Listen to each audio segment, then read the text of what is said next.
But that's how the changes have played out. The democratic battles that you've seen some of in the papers since you got here between Helen Zille, who's the premier or what's your equivalent, the governor of the Western Cape, if it were to be a state in America. She's the leader of the opposition party, and there's quite a boisterous relationship between the opposition party and the governing party. But that's part of our traditions in our country. Politics here is robust. People challenge each other and they say the things that should be said. Not always in the best way, but it should get out there and we must say it. And so Helen Zille is particularly boisterous, but more power to her for that. I think it's good to have a woman leader of the opposition party.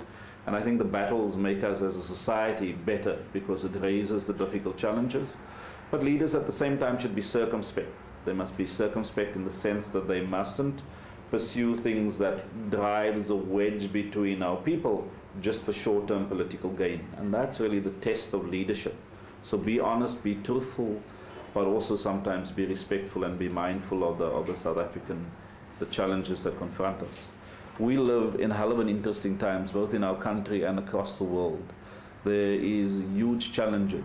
With the global economic crisis, it's going to lead to many pressures in our countries, and it's going to lead to countries and companies getting scared and wanting to close off their borders and wanting to move further away from each other as they try and defend their own people. It's the real time for leadership across the globe. It's time for leadership in our own country. And we've got to together continue raising our voices to make sure that that's what leaders bring to the party. Because we the future, young people like yourselves are the future, and you've got to make sure that we build the kind of world that we can be proud of. But it becomes that way by us raising our voices in that ambition. We should not be quiet. And if anything, these developments over the last few years, more and more across the world, has shown that it's the voices of ordinary people that's shaping our history and shaping our destiny. And I hope that these kind of conversations that have happened between ourselves and yours by comrades like yours and comrades like ours will continue to be strengthened with the objective of building a world that does take account of all of the people and undoes some of the historical distortions that exist across the world. And so we can do it if we do it together as people of a united world. Thank you very much.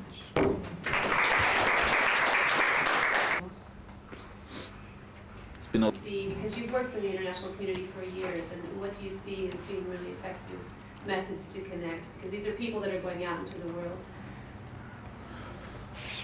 I can only give some of my own insights in that. As we try to build a global community of organizations and people who collaborate on issues, a lot of those things has its roots in personal relationships. So the way in which you live your values and you engage with people from the other side and the way they live their values, the affection and the connection is going to come from that. And it's those kind of relationships that will help you in your ability to respond to the social injury issues that you're going to be taking up. Because people will see through you, I think, in a heartbeat if what comes out of your mouth doesn't live in your heart. And you'll be able to see it in other people. But I think we must never underestimate the importance of individuals, but individuals always striving to strengthen the common good and strengthen the voice of people collectively. So individuals have a role to play, and you've got to be that architects because you have the exposure, you have the opportunity, and you are developing the experiences to be those champions across the world. So take that responsibility very seriously, but make sure you build good relations, solid value-based relations in your interactions with people across the world, because it's that will continue to serve your cause down the line. If you build relations here, you'll pick up the phone tomorrow and people here will jump to your aid, the same like you would if we've made an impression on you. And that's how we're going to be able to make things happen in a better way. Because this global movement is in its infancy. You know, there's good examples of people working together better, but you're really going to be the generation that strengthens that institutionalizes that. We've got to make sure that the power of the regulations across the world at the moment that resides with the World Bank, the IMF, and the World Trade Organization that puts in place rules, really by big corporations that are enforced. If you don't follow those rules, you're in trouble as a country. But we've got to make sure that the global ambitions that we have that's articulated in forums like the United Nations and the ILO, that has the same standing and the same resonance and the same power to assert those values in other countries as it has in the trade arena. So when you become the champions in that area in the future, you've got to help us to craft a new set of rules.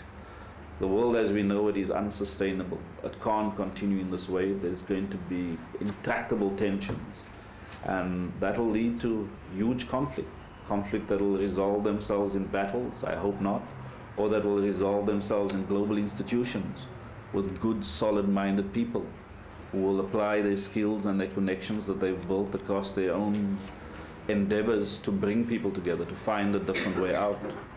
We can't divorce ourselves from that. We've got to find a way in which to play a much more meaningful role in shaping that agenda. So I can't say much more to say than we've got to build those personal relationships, the opportunity for contact, because the world is still big, and poorer countries especially have a difficulty reaching you. You're more mobile in the developed countries. So it's going to depend on those relations.